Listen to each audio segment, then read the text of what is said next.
6 შვედეულის სამშაბათს წმინდა და უტყუარი სიყვარულის მორჩილებისა და მართალი მსაჯულისაგან შიშის მომგრელი განკითხვის შესახებ. ძმანო და მამანო, რაც პირველი ქადაგებისას თქვი, მაშინ მოსულთათვის წარმოვთქვი, ხოლო რის თქმასაც ახლა ვაპირებ, თქვენთვის ვამბობ, სიცოცხლისათვის უკეთესა დაახლობელს. რადგან მოწყალე ღმერთის მორჩილები ხართ მადლით, ჩემს სიმდაბლეს შეისმენთ და თქვენთვის დაწესებულზე მეც არაფერს აღასრულებთ, რაც სიხარული და გვირგვინია არა მხოლოდ ჩემთვის, არამედ ჩემზე მეტად თქვენთვის, რომელთაც ეს სათნოება აირჩიეთ. ცნების მიხედვით მორჩილის ცხოვრებაზე უფრო სასურველი და სასიხარულო რა უნდა იყოს, რათა საკუთარი ნებით არაფერი აკეთოს, რადგან ესაა ნამდვილი მორჩილება. ესაა სანატრელი ცხოვრება და როგორც ვიღაცამ თქვა, ესაა დიდად შემაწუხებელი და შეუწუხებელი ცხოვრება. შემაწუხებელია იმათთვის, ვისაც საკუთარი ნება ჯერ კიდევ არ მოუკვეთია, ხოლო შეუწუხებელი იმისთვის, ვინც საკუთარი ნების მოკვეთასთან მიახლოებულია.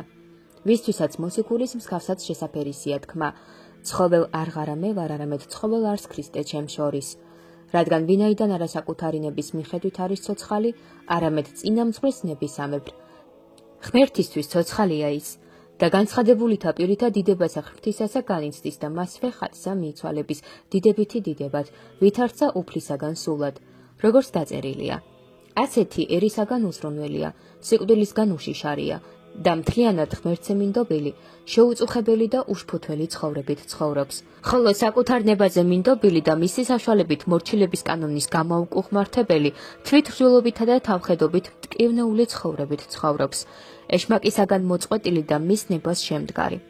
თუმცა გონია რომ მარხულობს, ან და მღვიძარებს, ან და სხვა რაიმე კეთილ საქმეს აკეთებს, გამოუცდელია და უსარგებლო, რამე თუ ყოველი რომელი სარწმუნოებით არა იყოს, იგი ცოდვა არს და რაც საზოგადო კანონის მიხედვით არ კეთდება, ასეთი რამ მისი მოქმედის საკუთრება არის, ხოლო ღვთისმსახურებისგან უცხოა. ამიტომ ურჩობასა და თვითრჯულობას სამართლიანად ვამხევ, ხოლო თქვენ უფრო მეტად გაქებთ და გთხოვთ, რათა საკუთარი თავის საცხოვნებლად და მთელი საძმოს კეთილი მაგალითის გამო მუდამ კეთილ მორჩილებაზე, მოთმინებაზე, ნების მოკვეთაზე, რწმენაზე, იმედზე, სიყვარულსა და სხვა მორჩილების გულმოდგინებაზე იდგეთ. აბა ჩემო ძმებო, გევედრებით რამე თუ მცირე და წუთ ერთ მომავალი იგი მოვიდეს და არ აყოვნოს. უკანასკნელი დღე მოვა, როდესაც სიბნელის საქმეები და გულის რახვები გაცხადება.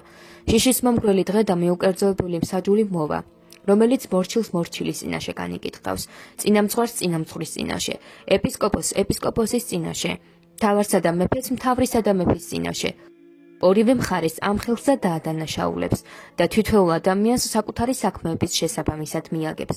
მოთმინეთა მათ კეთილთა საქმეთა შინადა, რომელნი ეძიებენ ცხოვრებასა საუკუნესა, დიდებაი და პატივი და უხსნელებაი. ხოლო ღთომისაგანთა მათ და ურჩთა ჭეშმარიტებისათა და მორჩილთა სიცრუვისათა რისხვაი და გულისწყრომაი და ჭირი და იწროებაი. მოციქულის სიტყვისამებრ.